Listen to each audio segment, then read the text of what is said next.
I've been playing World of Warcraft for 4 weeks now, focusing all of my attention on becoming Gladiator rank in PvP. A challenge some would consider impossible, but I'm bored and thought it would be fun. Last episode, we made our character and reached max level, which meant one thing. It was time to PvP. I could hear the arena calling my name. Then I learned things weren't that simple. You see, for 3 days, I had been questing and dungeoning, leveling up, and accumulating shiny gear the whole time. Except it wasn't as shiny as I thought. I had reached approximately item level 500, but it might as well have been zero because I learned about this dude. Meet the Honor Quartermaster. He sells actual shiny stuff. Oh, dude, 4 strength, 4 stam, leather belt. And it was quite a lot better than 4 strength, 4 stam. This gear had item level 710 in PvP scenarios. Unlocking this gear sounded fun. Why? You unlock it by killing players. Not only that, but there was higher level gear I would need to unlock by killing more players. And then all of that stuff could be upgraded by being rich. I needed all of these things, otherwise I would basically have no health and no damage when PvPing. In World of Warcraft, if you go into PvP with no gear, you basically just get annihilated immediately. So, we had some pretty clear goals at this stage. Again, this is still day 3 of my playthrough, playing 8 hours a day after work to unlock the ability to unlock PvP gear. What else?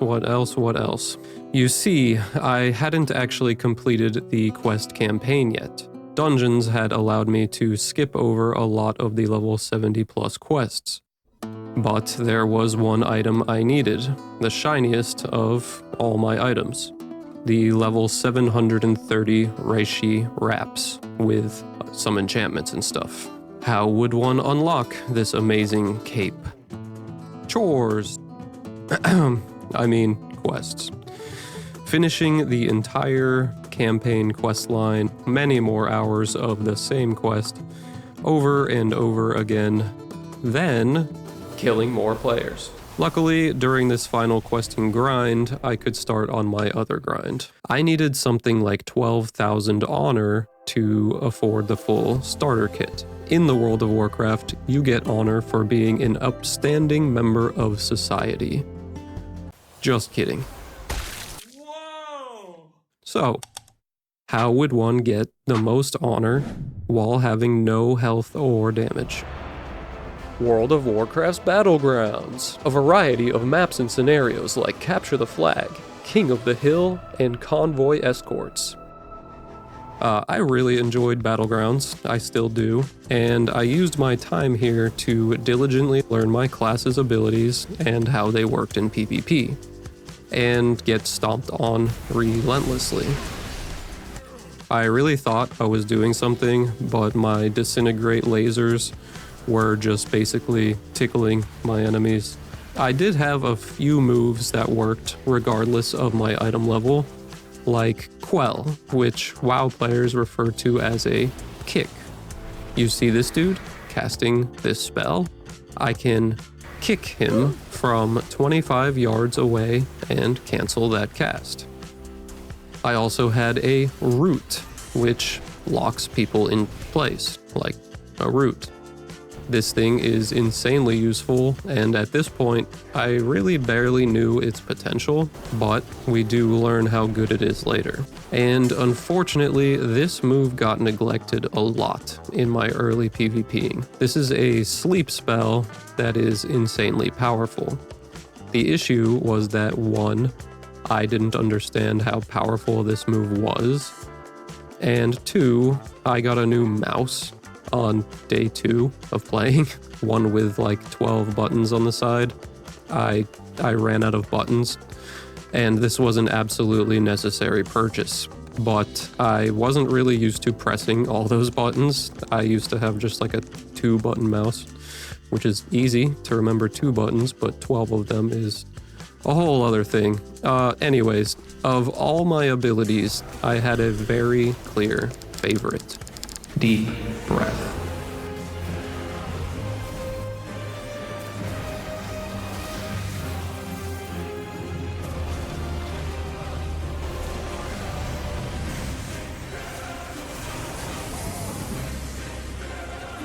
Side note, before all of this practice, my brother thought it would be funny to throw me into an arena skirmish. Basically, this is an unranked 3v3 arena. Anyone out there that's not doing arenas because you think you'll be embarrassed or something, that you'll be bad, this game is for you. You cannot be nearly as bad as me, and I am putting this video out to the entire world. So yeah, here's your motivation to go PvP. Attempt my burst immediately, or what? Yeah. On the healer, or who? No, we're gonna kill a warrior. I'll tell you which one.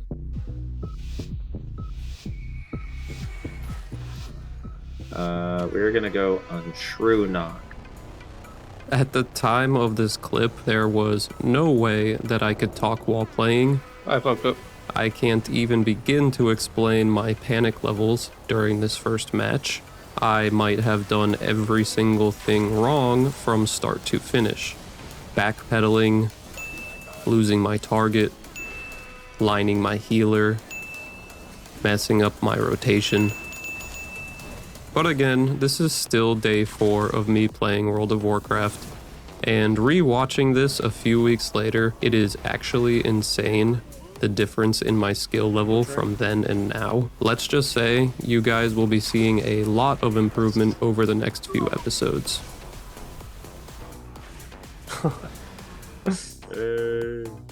Okay, so I basically did nothing. At least I beat their damage.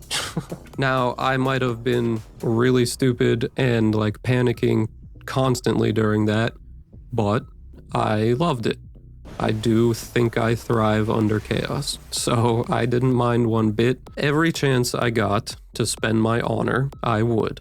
Upgrading all my gear one piece at a time, becoming healthier, surviving longer, dealing more damage, and finally, after almost another 24 hours of playtime, we had the full starter PvP kit. I also still needed to get rich, which we'll get to. I did not buy a WoW token, by the way. I just can't do that kind of thing.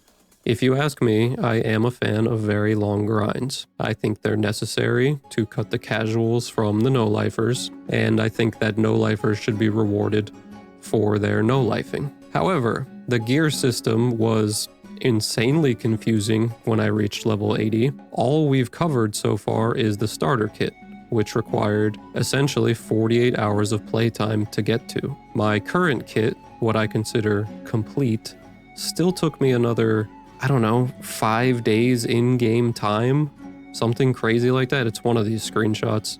The difference is I was able to grind this gear from PvP that wasn't Battlegrounds. My real suggestion to get more players to participate in ranked PvP is a much shorter grind that unlocks the arena, something like a 24-hour grind. And in the arena, everyone simply has the same item level. I say this because my current gear is astronomically better than my starter kit, and all I did to upgrade it was just accumulate PvP currencies over time. It's like if you're playing ranked chess, and over time your queen gets more powerful, and your king gets an extra move or something, just because you've been playing the ladder for a longer time. It doesn't really make much sense that people would have such an extreme variety in their PvP gear. And I actually have seen it lead to a lot of confusion. People yelling at each other in battlegrounds because their team is losing when nobody on the team has PvP gear on. And everyone's losing their minds oh my god, we're messing up, we're losing points and stuff. Dude, half the people don't have PvP gear, and I feel like people just don't understand that. And when your team has 10 million health per player average versus the other team's 20 million health per player, you're just going to lose. Anyways, I just went off on a crazy tangent, but my point is, I was already at a severe disadvantage being 6 days into playing at this point, but my gear was also still holding me back quite a bit. Also, without my brother pushing me towards these PvP vendors, I would have never found them. Go all the way to the last page. You're going to buy the Astral Aspirant's Insignia of Alacrity. Does he have the medallion yet? No. You're buying that, and then you're also going to buy the Astral Aspirant's Medallion. And that is going to be on a very good button that you're going to use all the time. Medallion is your on-use trinket that'll break you out of CC. You'll learn how to use trinket. You waste it, you die. So that gave you 12% more intellect and then 15% more stamina when we're in these battlegrounds, so... By the way, even still, I really haven't watched any PvP guides, but there have been many game reviews with my brother where I really try to learn from my thousands of mistakes. And if you guys want some VOD review content, please let me know. I can post a bunch of long videos where we're reviewing our games, what I did right, what I did wrong, for people that want to see straight up PvP. Anyways, I was eager to do a little murdering in-game. So I loaded into arena skirmishes solo, thinking I would get into some 3v3s to practice. The queues weren't too bad, but I mostly got stuck into 2v2 DPS versus DPS matches. In my first few attempts, I would basically just get one shot right off spawn. But anything that helped me understand PvP a little bit more was valuable to me. My biggest learning points at this stage were to get my rotation down and also to pay attention to who I was targeting. I picked up this unfortunate habit where I would tab target a lot, like way more than I should have been doing, and I think it took me almost 3 weeks of focusing to break this terrible habit. Overall, most skirmishes were chill. I did have the most fun when I would get paired with a healer, and I could actually play the game for a few minutes. And in those cases, I was doing okay. At least, I was usually at the top of the board for damage, but I knew that there was a lot of room for improvement. The best time I had was farming for bloody token gear. Bloody tokens, you guessed it, are gained by killing players. Well, actually, it's a little bit different. You get quests that make you kill players, but it's like a quest, so it's different. In all actuality, I liked world quests. Battling out in the world was very cool. I met a bunch of people this way, joined a couple groups to farm bloody tokens, and I even got a bounty on my head at one point, which felt cool, except nobody came after me, so I couldn't get the title. And also, I died by falling in a hole, because you can't fly when you have a bounty on your head. Overall, I had a really good time world PvPing. My verdict is 2 thumbs up. Just a reminder, everything we've been doing so far has been preparing to get into ranked arena, step after step completed, and we still needed our last 4 pieces of gear. This is referred to as your class's 4-piece kit. Once a week, you can go to the Catalyst and upgrade 2 pieces of gear that you bought from the Conquest vendor. Conquest points, by the way, you get from killing players. We also learned everything about mining and herbalism, farmed money, bought bloody gemstones, which are different than bloody tokens, had players craft some gear, socketed some gear, enchanted some gear, and finally, next episode, we get to use this gear in ranked PvP. 1,000 subscribers from episode 1 was insane, by the way. Appreciate all of you, and I will see you in the next one.